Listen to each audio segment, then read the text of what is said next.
बिहार पटना में बारिश की वजह से कई जगहों पर जल भराव हुआ। वीडियो बिहार विधान मंडल परिसर का है।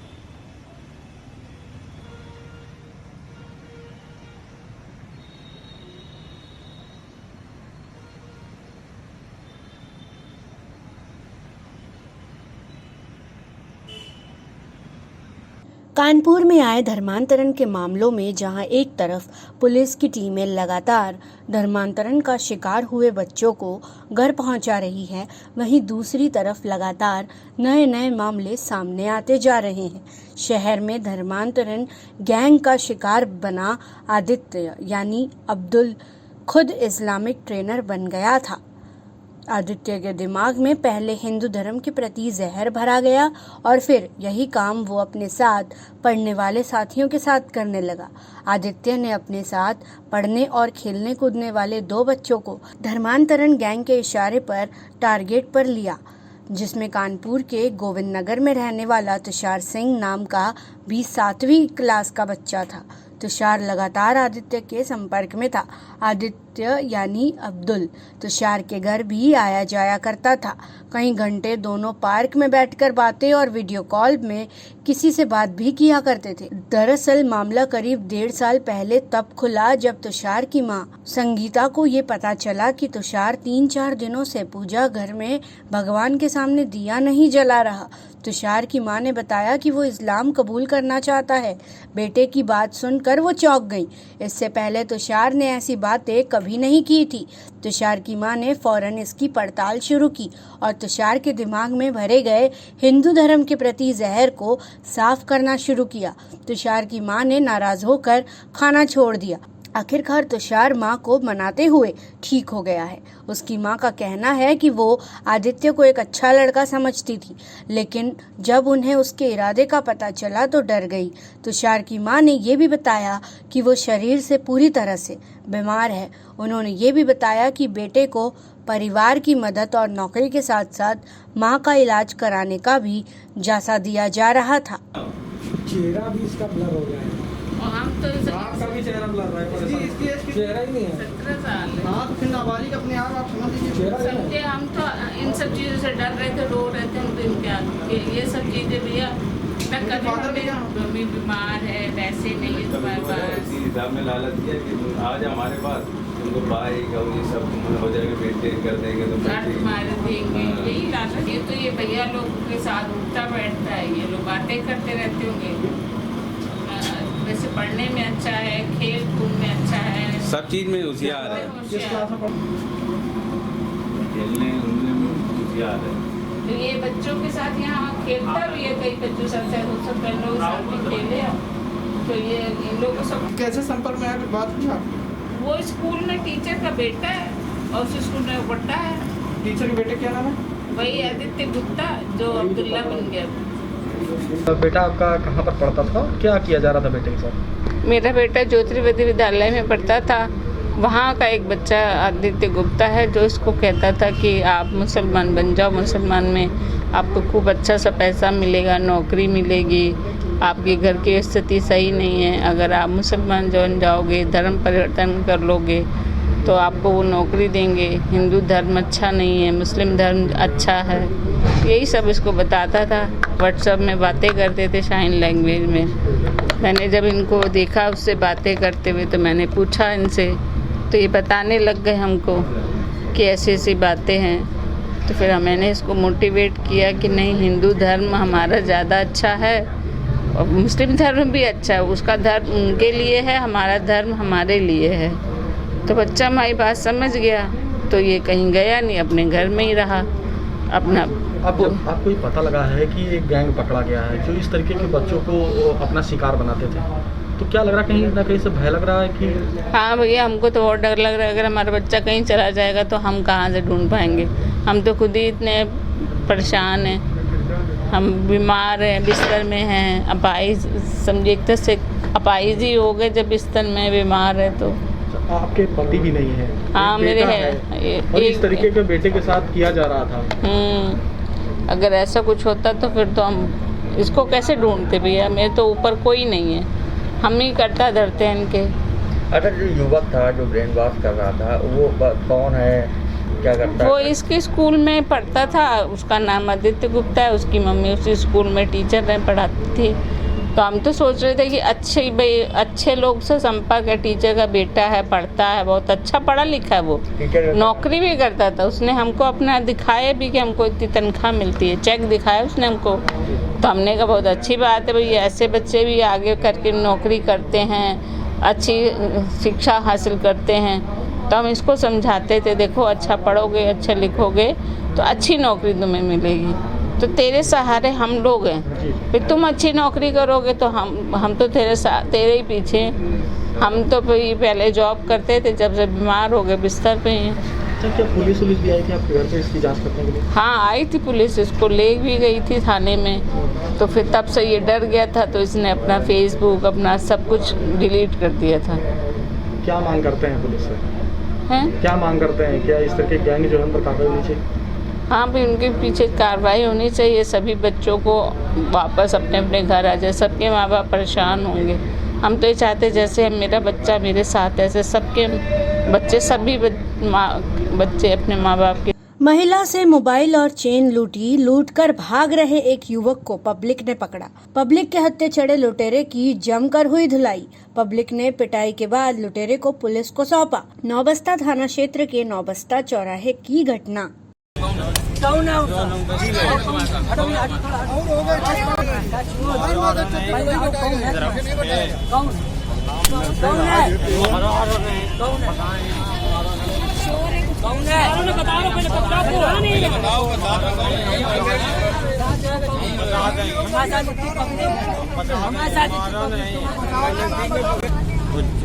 एक है अविनाश, बस 2 लोग। क्या कहेंगे तुमसे?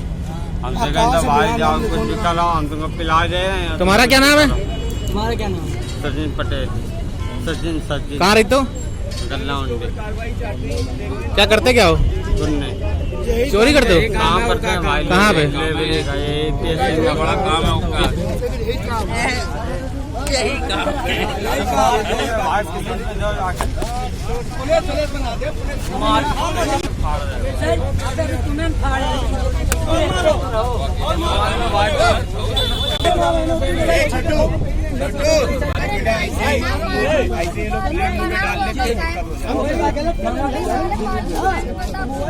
बाल संरक्षण अधिकार आयोग की सदस्य सुचिता चतुर्वेदी आज बस्ती मंडल की समीक्षा बैठक करने पहुंची।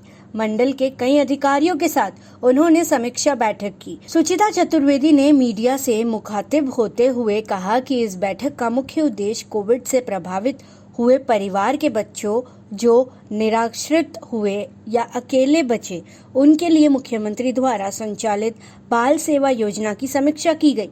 सभी डिपार्टमेंट में कोऑर्डिनेशन बने, इसके लिए समीक्षा बैठक की गई। बच्चों के लिए सरकार की बहुत सी योजनाएं हैं जो एक मिसाल साबित हो सकती है। बच्चों के पुनर्वासन के लिए कई योजनाएं चल रही हैं, लेकिन कभी कभी ऐसा होता है कि एक बच्चे को एक ही योजना का लाभ मिल सकता है और अन्य योजनाओं का लाभ नहीं मिल सकता। यहाँ की समीक्षा बैठक में ये निकाल कर सामने आया कि बाल सेवा योजना से वो बच्चे लाभान्वित होंगे जिन बच्चों के पास कोविड का सर्टिफिकेट होगा। लेकिन बहुत से बच्चे ऐसे भी हैं जिनके परिवार में कोविड से डेथ हुई, लेकिन उनके पास कोविड की सर्टिफिकेट नहीं है। ऐसे बच्चों को स्पॉन्सरशिप योजना का लाभ देने की बात की गई है।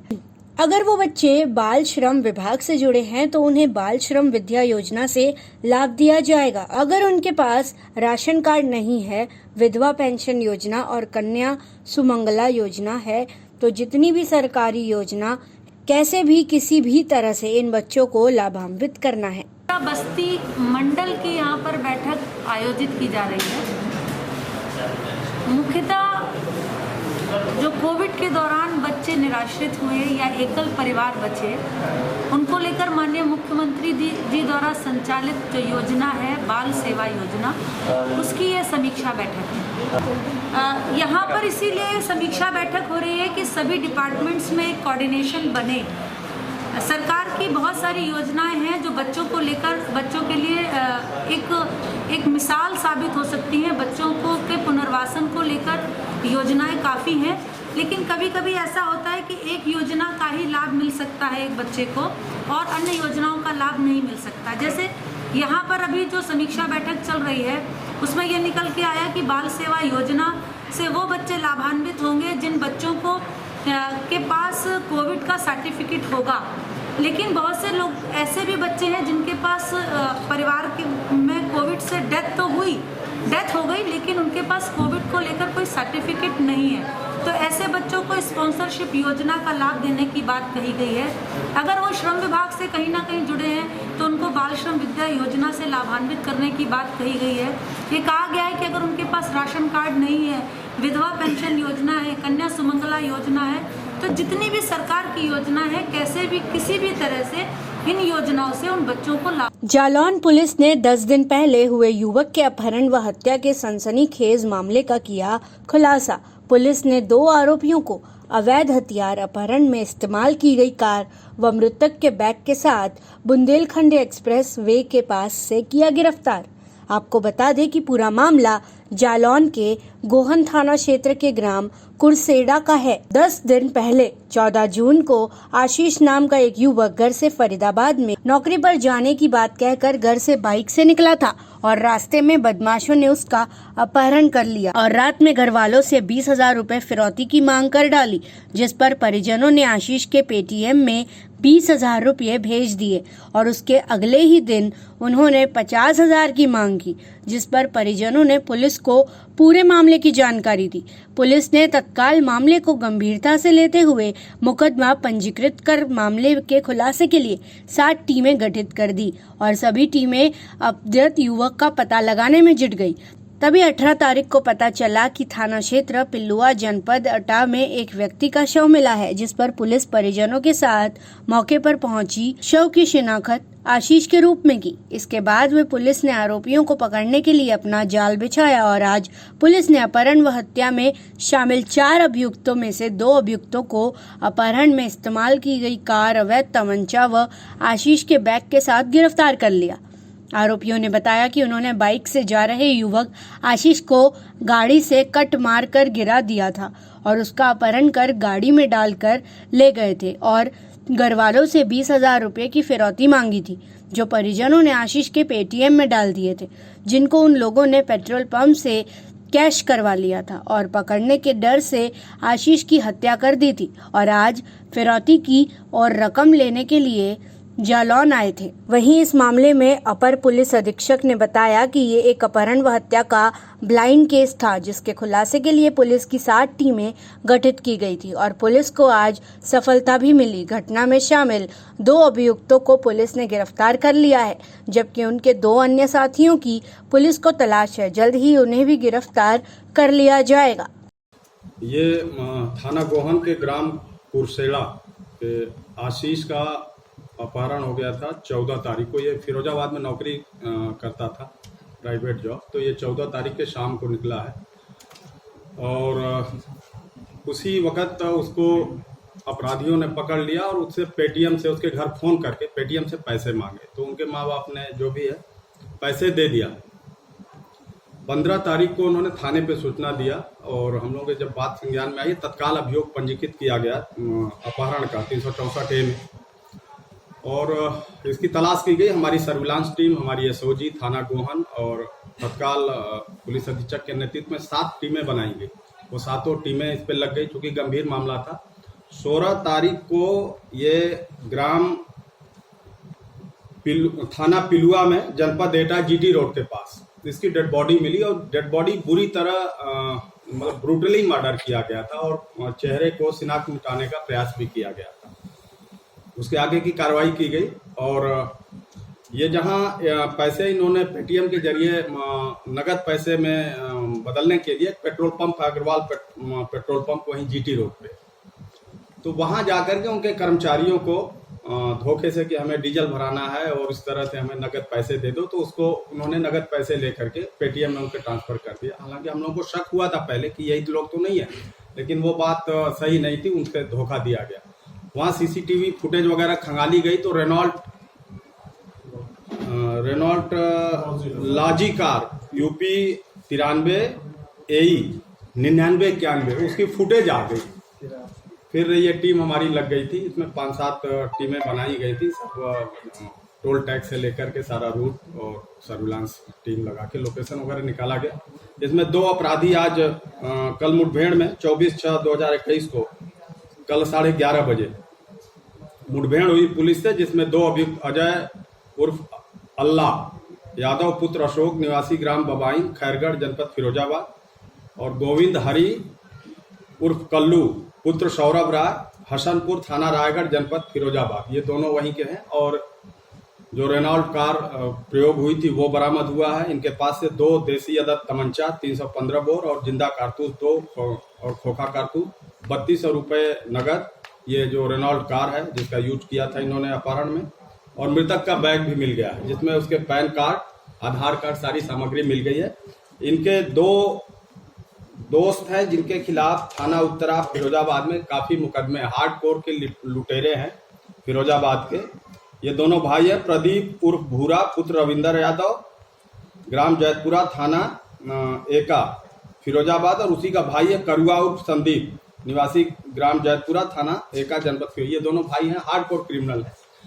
और जो इन्होंने बताया है कि उसकी मोटरसाइकिल भी गायब है, ये मोटरसाइकिल और मोबाइल ये उन्हीं के पास है। हमारी टीम जल्दी ही गिरफ्तार करेगी। ये ब्लाइंड मर्डर था।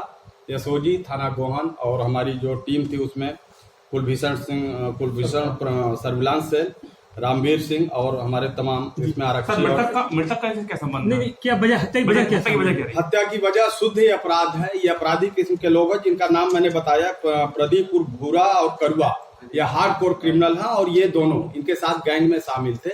ये किसी भी राहगीर चलते रात के या दिन में अगर अकेला देखते तो पकड़ लेते थे। फिर ये इनकी टेक्निक थी, उसके घर वालों को पकड़ लिया है, पैसा फिरौती में मांगते थे और कोई वजह इनकी नहीं है। वो एटा के हैं और ये यहाँ आपके जालौन का रहने वाला है। शुद्ध अपराध है, ये अपराधी प्रकृति के हैं। इन्होंने मुठभेड़ की बात सामने आई है, कुछ है? हाँ, मुठभेड़ हुई है। ये फिर फिरौती मांगने, उन्होंने मर्डर तो 16 को ही कर दिया था, डेड बॉडी मिल गई थी, लेकिन ये अभी माँ बाप को गफलत में समझ करके इनसे पुनः फिरौती मांगने आए थे। और ये ओवरब्रिज जो ये बुंदेलखंड एक्सप्रेसवे के पास पुलिस अपना मुखबिर लगाई थी और सर्विलांस के सहारे पुलिस से मुठभेड़ हुई है और ये गिरफ्तार किए गए हैं। और ये कार और ये तमंचे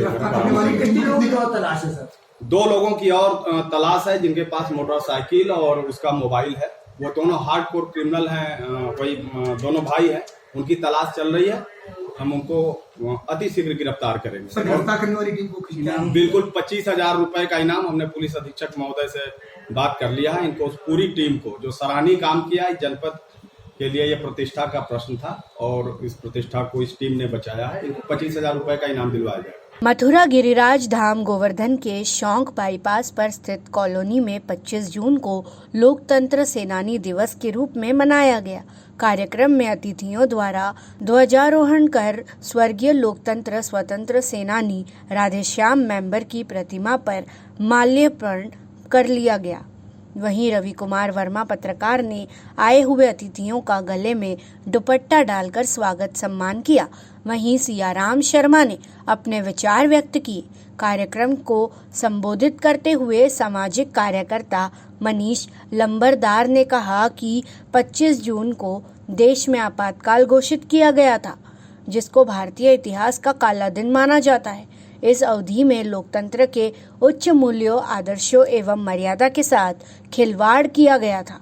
आपात के दौरान स्वर्गीय राधेश्याम मेंबर साहब सहित हजारों लाखों लोगों ने मुखर होकर आपातकाल का विरोध करते हुए लोकतंत्र रक्षा में योगदान दिया था।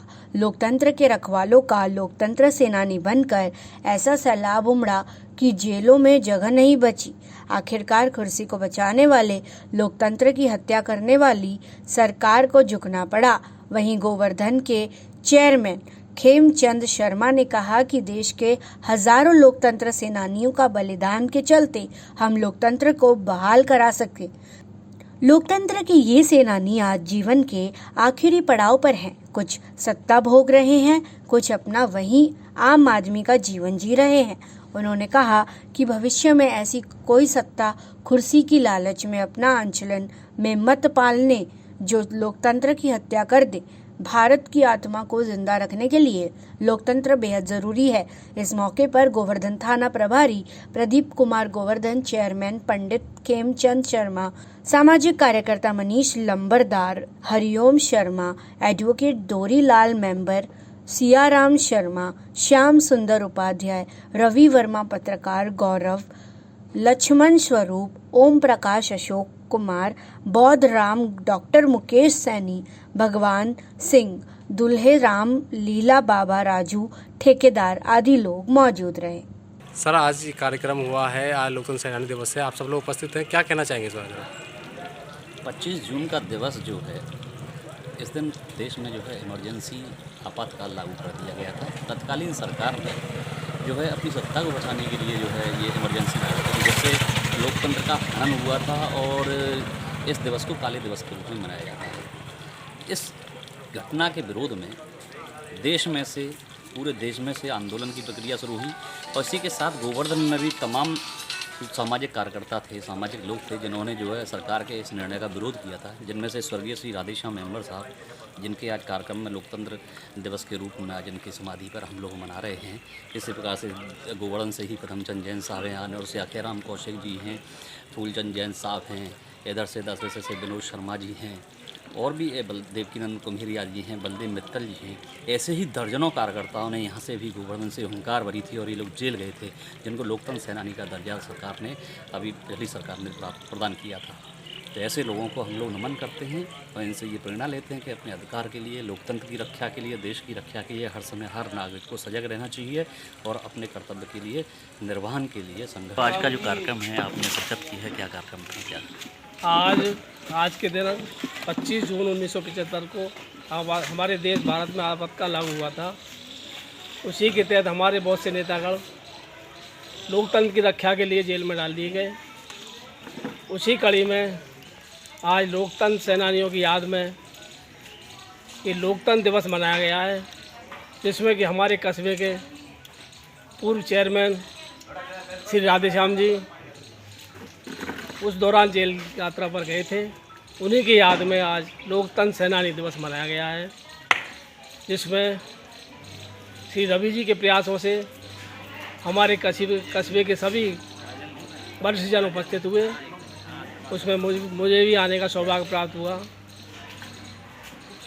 इसीलिए हम लोग यहाँ बेतिया नगर के लाल बाजार स्थित हजारीमल धर्मशाला रोड पर पातालेश्वर मंदिर के बगल के हॉल में शुक्रवार को 18 वर्ष के ऊपर के सभी उम्र के लोगों को कोरोना की वैक्सीन दी गई।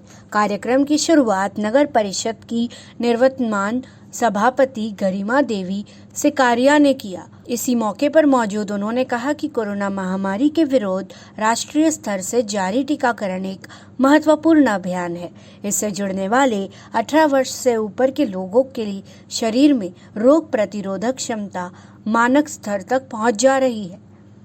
श्रीमती सिकारिया ने कहा कि 18 वर्ष से अधिक आयु वर्ग के लोगों को इससे 80 से 90% सुरक्षा मिलेगी। इस मौके पर उन्होंने ये भी कहा कि सरकार की सख्ती और लोगों की सजगता के बल पर अब कोरोना के बढ़ते संक्रमण को काफी हद तक काबू में कर लिया गया है। अब टीकाकरण अभियान को घर घर तक पहुंचाकर अपने देश व समाज को कोरोना मुक्त करने में अपनी भागीदारी हम निभा सकते हैं। इस मौके पर श्रीमती सिकारिया ने कहा कि देश के 18 से 44 आयु वर्ग की 60% से भी अधिक आबादी के लिए कोरोना का ये नया वैक्सीन एक बड़ा सुरक्षा कवच है।